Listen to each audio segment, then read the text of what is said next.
Hello বন্ধুরা, শুভ সকাল। সবাই কেমন আছো? আশা করি আমি খুব ভালো আছি। তো আজকে না ব্লাউজ কটা নিয়ে বসেছি, দেখছো? এ দেখো, 4টে ব্লাউজ কেটেছি। তো বলবো কি, এটা হচ্ছে আর বছরে শাড়ি কিনেছিলাম পুজোয়। তো এই শাড়িটা আমার নিজেরই, কিন্তু ব্লাউজ তৈরি করাই হয় না। দেখছো, এই শাড়িটা পরে বোনের বাড়ি গেছিলাম, মনে পড়ে? তো যাই হোক,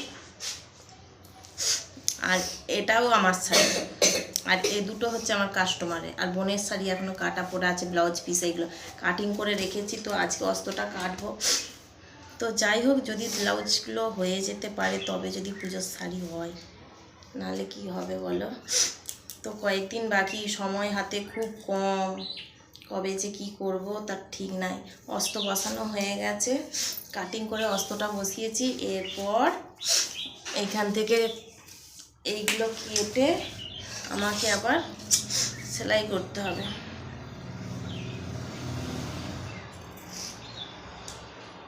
হাতে খুব সময় কম, কবে যে কি করব তার ঠিক নেই।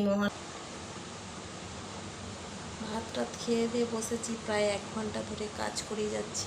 আজকে আর রিলস বানানো হয়নি, একটু সময় পাই। ব্লাউজ হচ্ছে ব্লাউজ, বোঝা গেল? সারাদিন সংসারের কাজ করতে হয়। ওই যে মহালার ভিডিও বানিয়েছি, তো 2 দিন আর রিলস বানানো হয়নি। কি করবো বলো? তো কি সুন্দর ডিজাইনটা করেছি, দেখতে পাচ্ছ? এত সুন্দর লাগছে না, নিজে হাতের ডিজাইনটা করলাম। হেভি লাগবে কিন্তু। পিছনে দড়ি হবে, দেখছো কাটা? দেখছো? আমার তো এই ডিজাইনটা আমি নিজে হাতে বানালাম। তো এদিকটা লাল, এদিকটা কুচিওয়ালা। কি দারুণ লাগছে, আমাকে তো ব্যাপক লাগছে। এটা আমার নয় গো, এটা হচ্ছে কাস্টমারের। তো অনেকদিন আগে করতে দিয়েছিল, করা হয়নি। তো হাতের অবস্থা দেখেছি, মানে সাজগোজ তো নেই, খালি কাজ করেই যাচ্ছি। যখন সেজে গুজে থাকি তখন আলাদা, যখন না সাজগোজ করার সময় পাই তখন আবার আলাদা।